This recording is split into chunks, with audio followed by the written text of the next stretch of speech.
अस्सलाम वालेकुम व्यूअर्स, मैं हूँ शाकिर सोरंगी। व्यूअर्स, हुकूमत और अपोजिशन जमातों के दरमियान सियासी जंग आखिरी मराहल में पहुँच गई है। वज़ीर आज़म इमरान खान को घर भेजने का मिशन जो है वो मंतकी अंजाम की तरफ तेज़ी के साथ बढ़ रहा है। आज अपोजिशन जमातों के कायदीन सर जोड़ कर बैठे थे। मियाँ शहबाज शरीफ की राशगाह पर उन्होंने इजलास बुलाया था अपोजिशन के कायदीन का, जिसमें तमाम रहनुमा जो हैं वो शरीक हुए हैं। साबिक सदर आसिफ अली जरदारी, बिलावल भुट्टो जरदारी, मौलाना फजलुर रहमान, सरदार अख्तर मिंगल और जो मरकज़ी सीनियर रहनुमा है पीपल्स पार्टी, नून लीग, JUI के शाहिद खाकान अब्बासी, यूसुफ रज़ा गिलानी, राजा परवेज़ अशरफ और दीगर। तो आज मुख्तलिफ इशूज़ डिस्कस किए गए हैं। गुज़श्ता रोज़ जो सिंध हाउस का मामला था, जो हमला किया गया था PTI के कारकुनों की जानिब से सिंध हाउस पर धावा बोला गया था, इस पर भी बात की गई है, इसका भी जायज़ा लिया गया है और हुकूमत के हवाले से स्पेशली बात की गई है।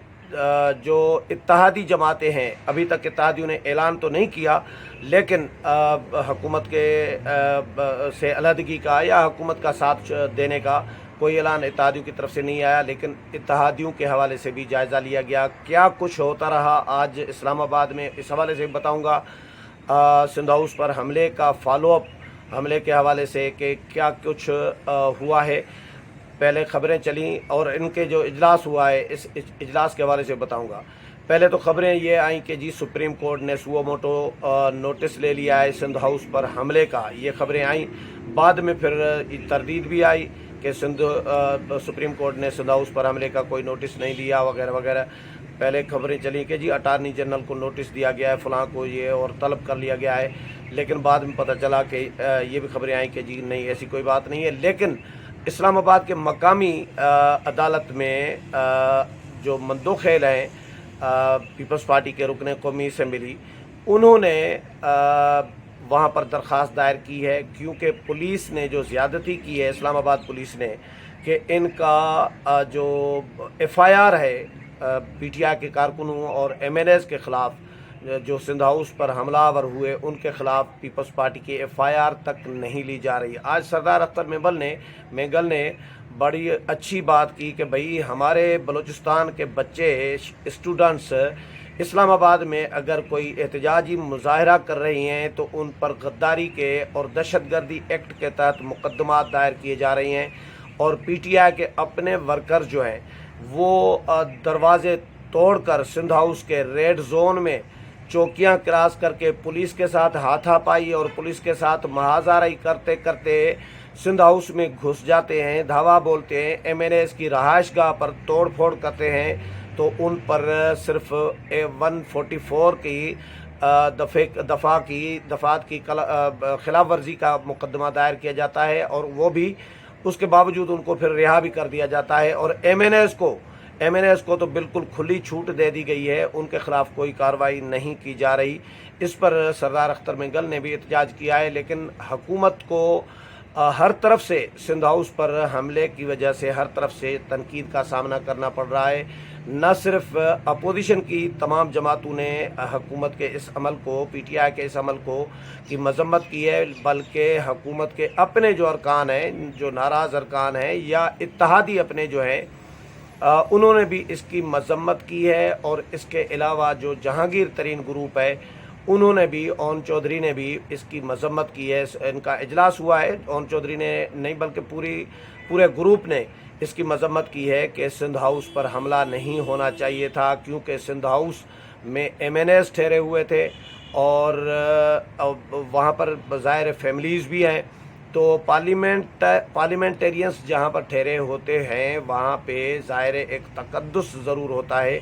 तो बहरहाल PTI के इस अमल की पर शदीद तनकीद की गई है।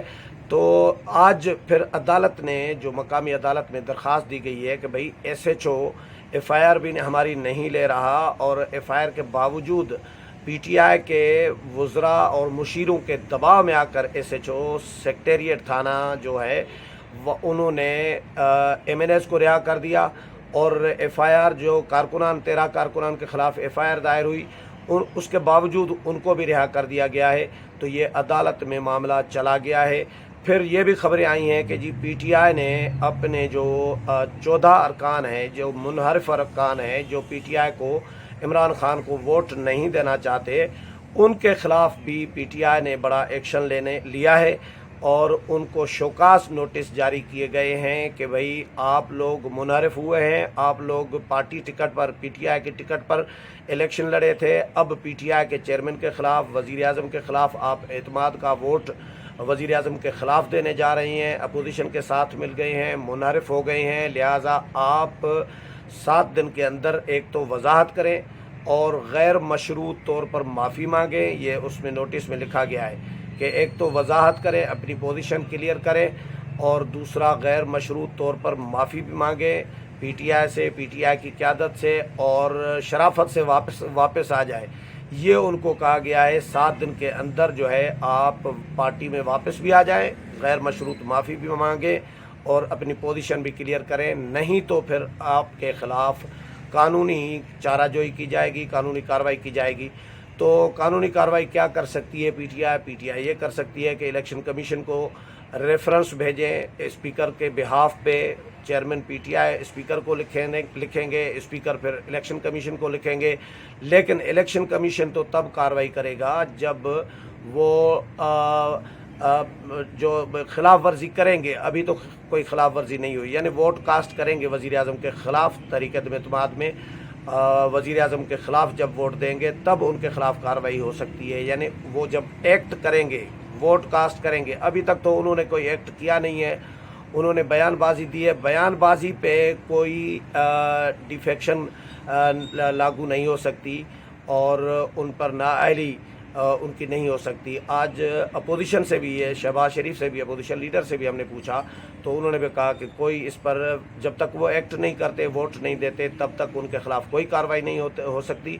हाँ, स्पीकर जानिबदार ज़रूर बने हुए हैं। स्पीकर को भी आज जो मीटिंग हुई है उसके हवाले से बताऊँ कि स्पीकर को ख़बरदार किया गया है अपोजिशन की जानिब से। बिलावल भुट्टो ज़रदारी और शहबाज शरीफ और मौलाना फजल रहमान की जानिब से ये तजवीज़ बिलावल भुट्टो ज़रदारी ने दी कि मेरी ये तजवीज़ है पार्टी को भी और अपोजिशन जमातों को भी कि आप लोग जो है जब तक स्पीकर इस पर कोई कार्रवाई नहीं करते, यानी कौमी असम्बली का इजलास अगर बुलाते हैं और वो बुलाकर मुलतवी कर देते हैं, यानी ऐवान में मेंबरान आए, हुकूमत ये प्लान बना रही है एक्चुअली कि स्पीकर को कहा जा रहा है या स्पीकर इस पर कंसीडर कर रहे हैं, मुशावरत कर रहे हैं कि जी मैं इजलास बुलाऊं और इजलास बुलाने के बाद फिर मैं प्रोरोग कर दूं इजलास को और उसमें ये होगा कि जी जवाज़ दूंगा कि जी मैंने इजलास बुला लिया, प्रोरोग कर दिया बस। लेकिन इस पर बिलावल भुट्टो ज़रदारी ने वार्निंग दी आज के इजलास के बाद मीडिया ब्रीफिंग में कि अगर स्पीकर ने ये ऐसी कोई हरकत की तो ये गैर आइनी अमल होगा और गैर आइनी अमल के ख़िलाफ़ गैर आइनी अमल करने पर स्पीकर के ख़िलाफ़ कार्रवाई तो होगी ही। चंद दिन के वो भी मेहमान हैं, लेकिन ये बिलावल साहब का कहना था चंद दिन के मेहमान हैं उनकी स्पीकरशिप भी, लेकिन अगर स्पीकर ने ऐसा किया तो हम अभी ऐलान कर देते हैं। मैं तजवीज़ कर देता हूँ अपनी जमात को भी और अपोजिशन जमातों को भी, फिर हमें कौमी असम्बली के ऐवान से निकलना ही नहीं चाहिए, वहाँ पे ही धरना दे के बैठ जाना चाहिए। हम फिर देखते हैं कि ये किस तरह OIC ममालिक के वज़राए ख़ारजा की कॉन्फ्रेंस करते हैं कौमी असम्बली में, क्योंकि हुकूमत ने कौमी असम्बली के ऐवान में OIC ममालिक के वज़राए ख़ारजा की कॉन्फ्रेंस 23 मार्च को बुलाने का ऐलान किया है और 21 मार्च को कौमी असम्बली का इजलास बुलाने का इम्कान है। तो 2 दिन अपोजिशन बैठ सकती है, तो इसकी शहबाज शरीफ ने भी हिमायत की है। तो बहरहाल अपोजिशन ने अपना प्लान जो है वो आज के इजलास में फ़ाइनल कर दिया है। अपोजिशन मुकम्मल कॉन्फिडेंस में है कि वज़ीर आज़म जा रहे हैं और वज़ीर आज़म के ख़िलाफ़ तहरीक एतमाद कामयाब होगी, लेकिन उससे पहले कुछ भी हो सकता है। उम्मीद है प्रोग्राम पसंद आया होगा। अगले प्रोग्राम में फिर मुलाकात होगी, तब तक इजाज़त चाहता हूँ। अल्लाह हाफ़िज़।